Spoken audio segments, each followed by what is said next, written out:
I feel like a lot of brands are under-resourcing their social media teams with regards to that, right? Yes. And it's sort of a missed opportunity. Are you finding that as well, anecdotally or via data? I have it constantly. What happens is we have these great field teams, and we may be activating in 30 markets at a time. And we get all this content and we're ready to text it to them. We don't want to drop it in a Dropbox or a Google Doc or Google folder somewhere when you're in the middle of an event site, because the longer you're on your phone not engaging people, it means you're missing people. Sure. But if we can send it to somebody who's on call for the weekend, they can post some of those things while it's still relevant instead of being a flashback to an event. Yeah. Do it while it's happening, because it draws more attention to whatever your activation is while it's happening. And it's authentic because it's happening in the moment that they can talk about it and share it, versus they might hit one photo or two on Monday or Tuesday after an event. By then you've lost it. You are listening to Power Marketing with Kevin Lee. Kevin and his agency Did It have helped thousands of businesses win through superior marketing, as have his books, articles, speaking engagements, and the eMarketing Association Power Marketing podcasts. Here's Kevin. One of the reasons I'm super excited to speak to Sheila Steinmark today is because cause marketing is one of our real common passions. But Sheila, that's really not most of your day job. Most of your day job is the fractional CMO side of your persona. So why don't you give us the elevator pitch on what you do day to day for clients? So every day is different. For me, MOGXP is the least sexy name for an agency ever. And I did it on purpose. It's Marketing Operations Group Experiential. We focus on how we connect brands and consumers, whether it be in the fractional space where I'm working with companies to help them learn how to brand themselves, how to communicate and talk about themselves, or doing big crazy events in concert tours, sports and music sponsorship activations, or pop-ups. That's really cool. I think people undervalue experiential branding, and they undervalue it from a sort of traditional marketing side of the thinking, but they also undervalue it from the perspective of many brands, whether they're product brands or service brands. The actual experience of the brand in consuming it or using it is a touch point that people often ignore. How often when you do strategy do you sort of remind your clients, like, you need to fulfill on your brand promise, whatever that is? Like the one marketing touch point that's most important is that you actually fulfill whatever it is that you say you're going to do.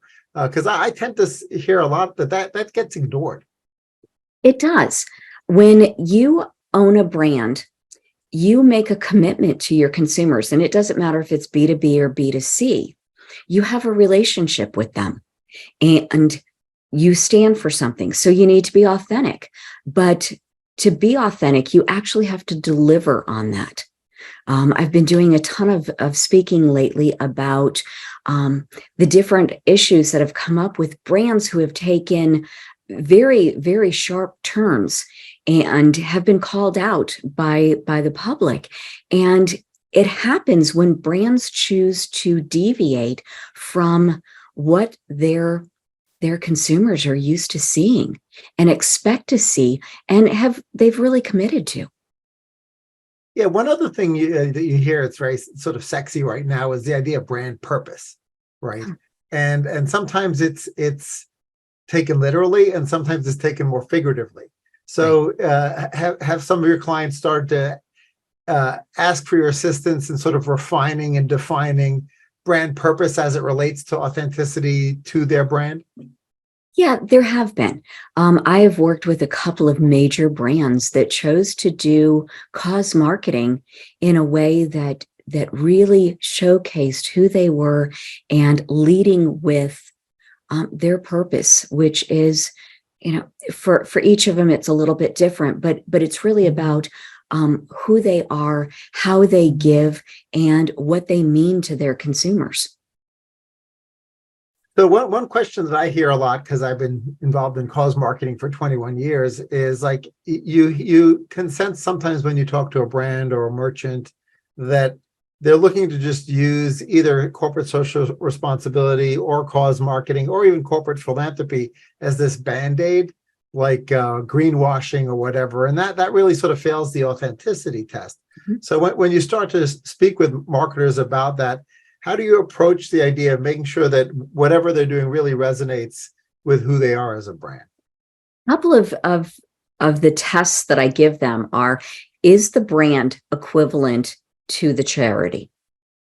Because if you have a huge charity and a small brand, it gets lost. If you have a huge brand and a small charity, you can only do so much. And they have to be equals in how they speak about themselves. So it is disingenuous to have a luxury brand that really shows itself as blue collar by the charities that they choose. It really needs to match in the way they present themselves with their partnership with the charity.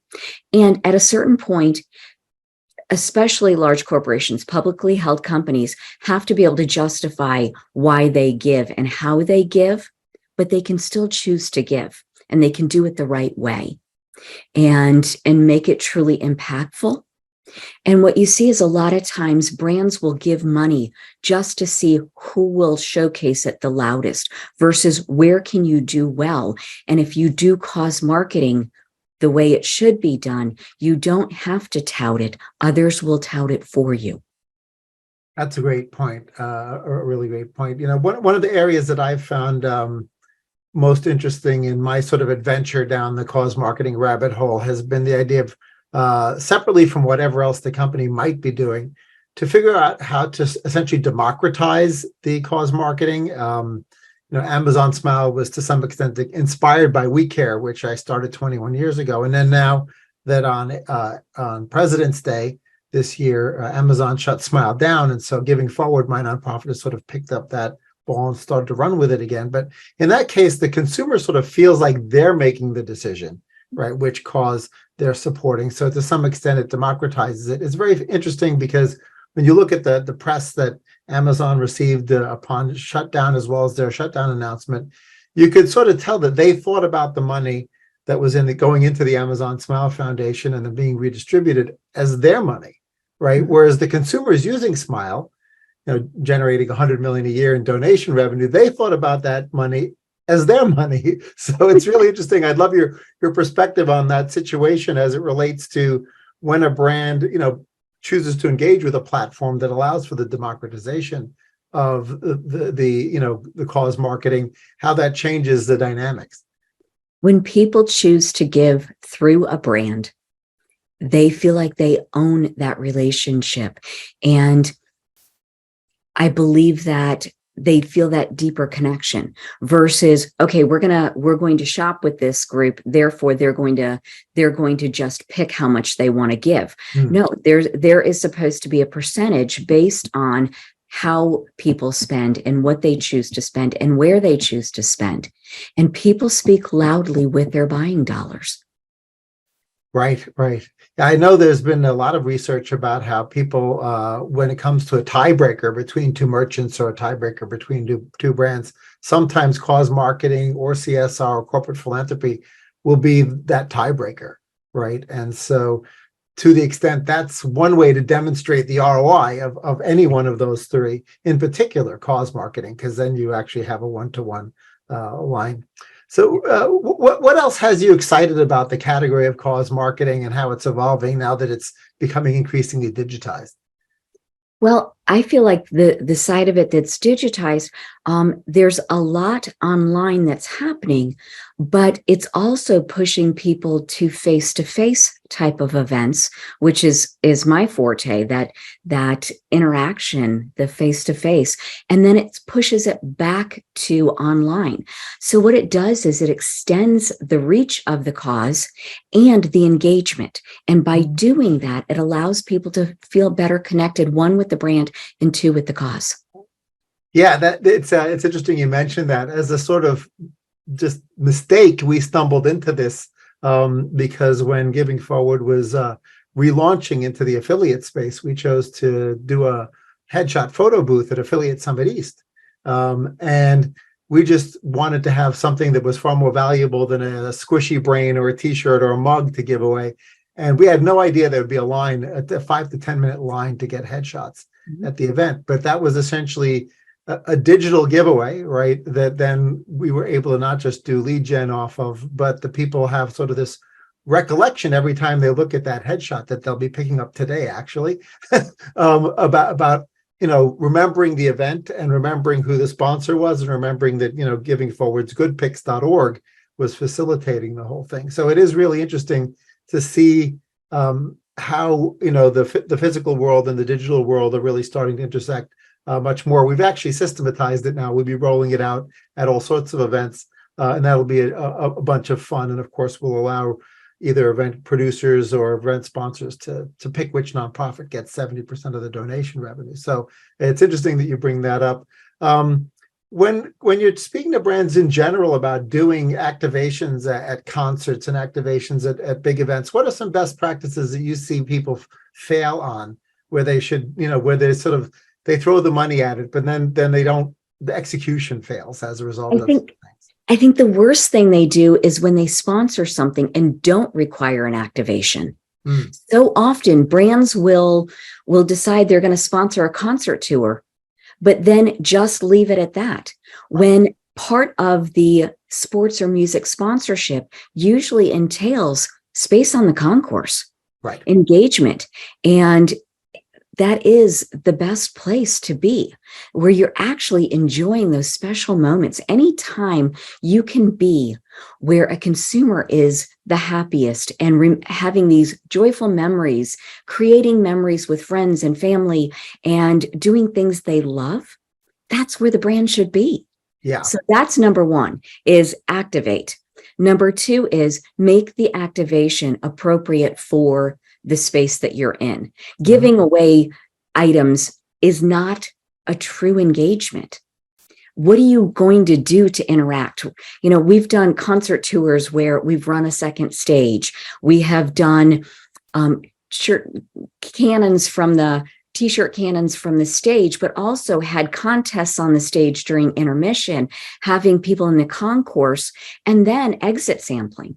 So all of those things, plus you have your meet and greets where you take care of VIPs and you allow guests to win tickets. All of those things connect into those experiences, and it shows them that you fit their life. Yeah, that's a really great point, because obviously the simple stuff is just, print up a step and repeat so that you get your social media activation, and that's all well and good. And people even forget that. I'm amazed when people don't even bother to spend the $200 for a step and repeat at an event to activate. But it does really dovetail well into this idea that, when you're delighting the consumers at the event, which was sponsored, it has a digital footprint, right? Because they share socially, right? And the extent to which some of the activation may have the quid pro quo of them sharing PII with the brand. So many brands are like, their digital teams are busy building PII because they understand the importance of having one-to-one relationship, but somehow the event teams weren't in on that memo, right? And they're not thinking through what's the value exchange where a person would be comfortable enough sharing their email address or signing up for an SMS list or whatever. So what are some other ideas that you found create that value exchange where the consumer is like, yeah, sure, I will give you my email, or yeah, sure, I'll give you my cell phone number, where that's a fair exchange? Anytime that you're able to give away an experience. So sometimes it's fun photos that they want the photo, therefore they're willing to give content or give their information. But also it can be the opposite direction, where we create something that people want to share, so they share it and then we'll tag the brand. And in reality, that tends to work better than any of it, because they have an ongoing relationship. One, they get somebody following them on social media. So instead of getting email coupons and spam, they are engaging them because they choose to, and they feel like they have a relationship. Yeah, that's a good point.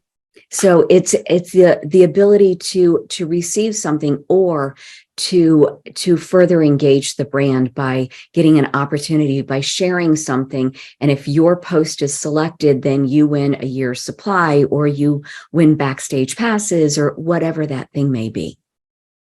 One other thing I notice, and I don't have enough evidence, certainly no survey, but I feel like a lot of brands are under-resourcing their social media teams with regards to that, right? Yes. And it's sort of a missed opportunity. Are you finding that as well, anecdotally or via data?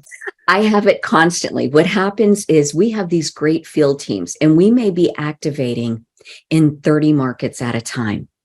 And we get all this content, and we're ready to text it to them. We don't want to drop it in a Dropbox or a Google Doc or a Google folder somewhere when you're in the middle of an event site, because the longer you're on your phone not engaging people, it means you're missing people. Sure. But if we can send it to somebody who's on call for the weekend, they can post some of those things while it's still relevant, instead of being a flashback to an event. Yeah. Do it while it's happening, because it draws more attention to whatever your activation is while it's happening. And it's authentic because it's happening in the moment that they can talk about it and share it, versus they might hit one photo or two on Monday or Tuesday after an event, but then you've lost it. Yeah, that's an excellent point. And I think for brands who are spending a fair number of zeros on these sponsorships plus the on-site activation, and then to let the ball drop with something so minor as not doing a few hours of overtime for their social media team seems like penny wise, pound foolish for sure. It means someone has to work on Saturday afternoon, Saturday evening, because that's when a lot of the events are happening. Yeah, one other thing is when you're doing these events, do you find that the brands should actually send more of their own people there, right? Who to represent the brand, as opposed to having just their agency people and an influencer or a bunch of influencers that were hired? It depends what your brand is. So I work with a sports nutrition brand, and one of the gentlemen from their team is 64 years old, and he's a champion MMA fighter. Absolutely, he should be on site. If you don't match your brand, don't show up. That's a great point. Well, certainly that leads me to a follow-up question. It happens more with hyperlocal brands than it does with national brands. Obviously, there have been national brands that have taken their owners and managed to successfully position them as sort of the spokesperson of the brand. I mean, Frank Perdue comes to mind, who starred in so many commercials that I can't even remember half of them.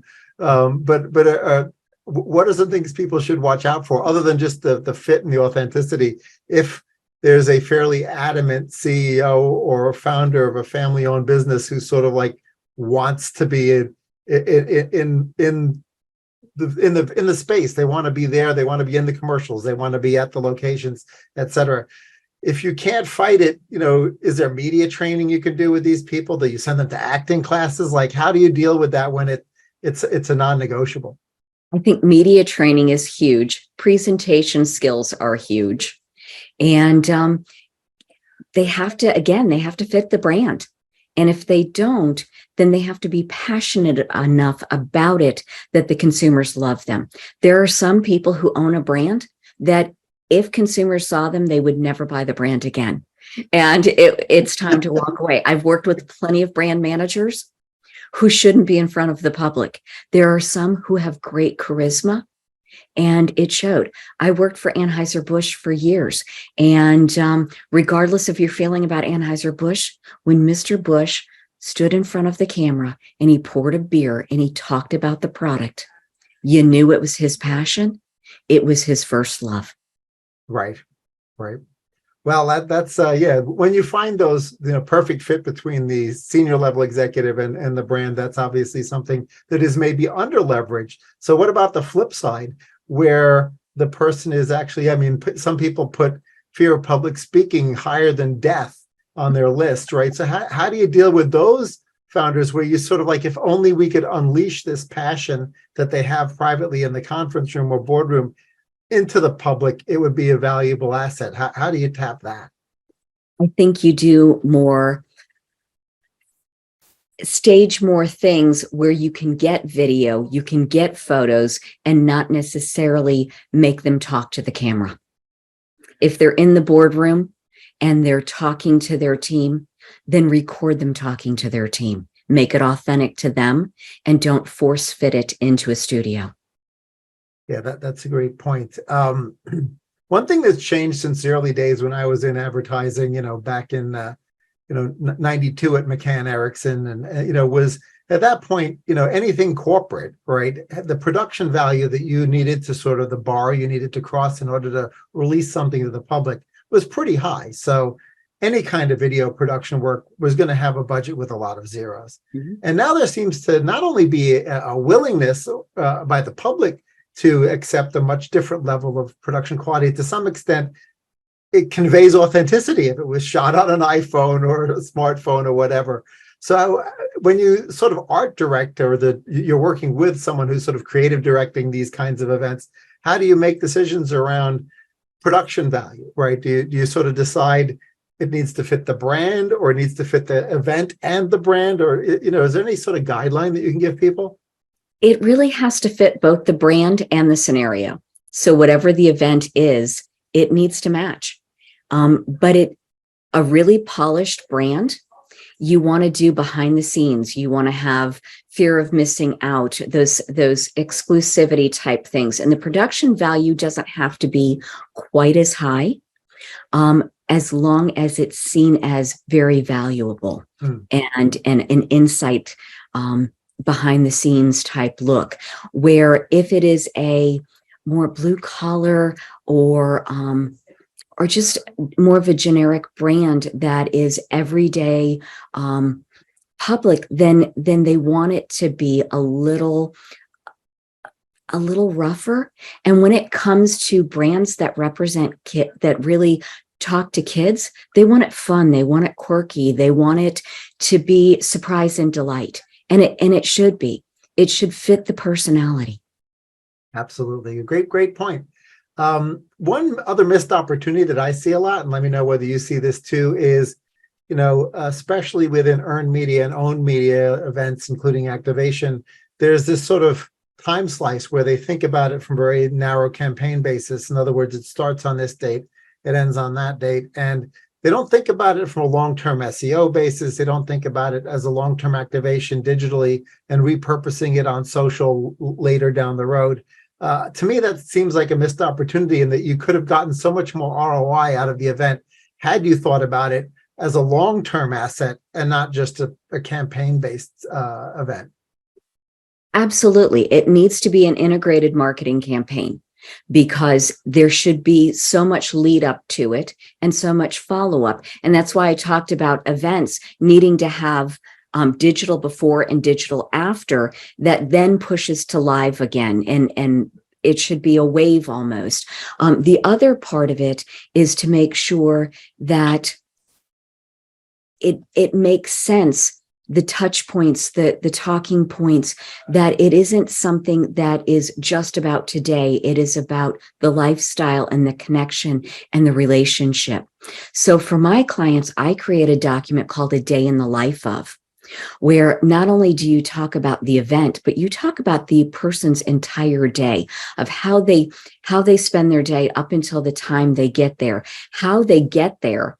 What do they hear from a distance? What do they smell? What do they see? Temperature, all of those types of things. What are the touch points? And then the event itself. What are the engagement points? Who are you meeting? What are you touching? What are you smelling? What are you tasting? And then as you're leaving, how do you feel? What are you seeing? Are you thanked for being there?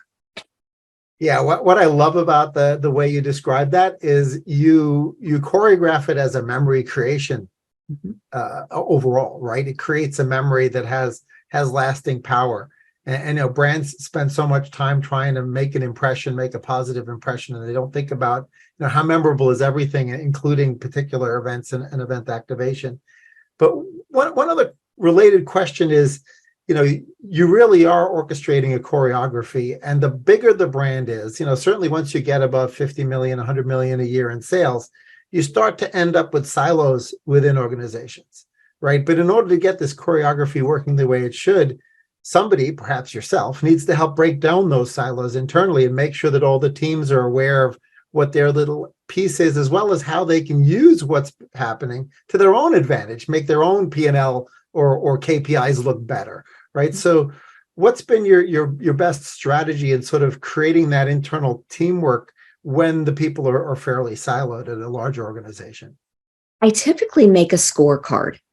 So I look at all the different types of touch points and all the different areas it can connect with.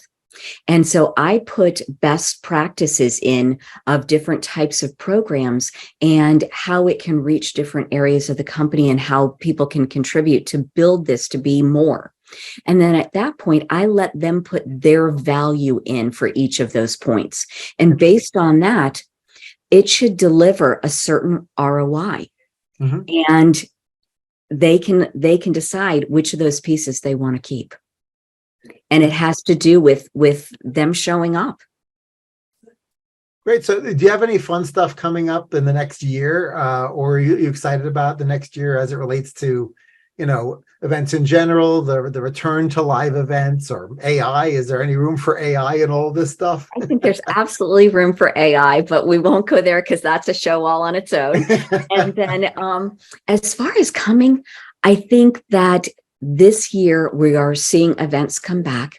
Mm-hmm. I think that people have missed them so much, that interaction and that being in person, that we're going to see a lot more of it. I think we're going to see lots of companies push to do more hybrid hybrid events, but consumers don't want hybrid. If you are there, it waters down the experience when you have to interact with people who are online, and the people online never get the experience that people who are there are getting. So I think there will be more segregation in those types of events where everybody's pushing for hybrid. Yeah, it sounds like the best practice then will probably evolve to, chronicle everything, make great content, but you can't interact with a virtual audience live. You maybe can stream it, right? You maybe can record it, you can and use it later, but it doesn't sound like the infrastructure or even just the ability of the people to engage is there. So it's like it should be first and foremost a live event, and that creates content that can maybe be repurposed or secondarily used in streaming. And I think it's okay to do a live event and then do a virtual event that is similar to it so that you offer it to other people. But it really waters down the virtual event by having people live. There's that jealousy, that fear of missing out, because you just can't partake in it. And they haven't found a way of doing that yet. I also believe in event in a box. So if you've got people virtually, send them the props at home. Have a goodie basket or something that they would experience if they were there. Because just being there for the content sometimes isn't enough, because we're sensory people. We want to smell things. We want to taste things. We want to actually hold them in our hand and squeeze them and so on. And you don't get that when you're virtual. We do great wine tastings occasionally virtually where we'll send 3 bottles of wine. So you can't sample all 3 bottles tonight, but we can open them all and you can have a little bit of each.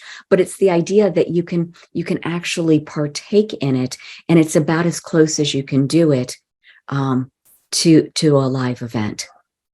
Yeah, I think that brings up a really interesting point that one could hypothetically, do a pure live event and a pure virtual event with an event in a box on the virtual side. And get much more value out of the virtual event because it wasn't distracting, because there wasn't this jealousy about the people who were there live. And yet you could take advantage of all the promise that virtual events were bringing to the table, which is geographic diversity, right? You can do a national event or potentially even international event if you go virtual. So have there been any either your own experience or just in general, other than the wine tastings, where the virtual events have been particularly successful, and what has been the sort of the secret sauce there? There have been, but they tend to be very interactive, and there's real communication and content instead of just listening. There has to be interaction. There have to be discussions where people are free to talk and experience things, because when you go to an event, that's part of the fun, is to meet the people around it and experience the brand. And if you are doing it virtually, you miss some of that. Right. So make it so that you're still learning things or engaging somehow, some way. And for me, I call it edutainment. So education and entertainment, being able to do both, because it shows how it fits somebody's life. Yeah, that sounds like it would be particularly appropriate in some B2B contexts. Absolutely. Right.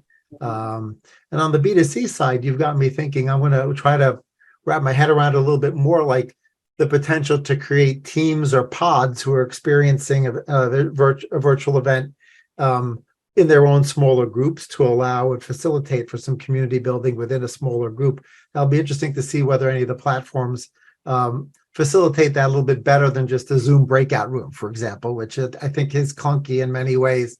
And I've seen some early demos of platforms that are attempting to do that, but I haven't seen anything that's a home run yet. I don't know if you have. No, I haven't. I still, I've spent most of my career doing live events. So it's really disingenuous for me to say, oh, a virtual event's just as good, because there are things you can't do virtually that you want to. And I believe that nothing pushes the needle further than face-to-face. When people leave an event and they have interacted with a brand ambassador who truly knows the product, is passionate about it, and can show that connection. Absolutely. Well, those are words of wisdom, definitely, that we can end on. Thanks so much, Sheila, for joining me and talking about activations and brands and all the cause marketing elements of that as well. It's been a pleasure. Thank you, Kevin. Kevin Lee's Power Marketing is available on all your favorite podcast networks. Kevin loves helping businesses excel at marketing. Having marketing challenges? Just like Santa in The Miracle on 34th Street, if Kevin can't help you, he'll know someone who can. Find him on LinkedIn, subscribe, or follow.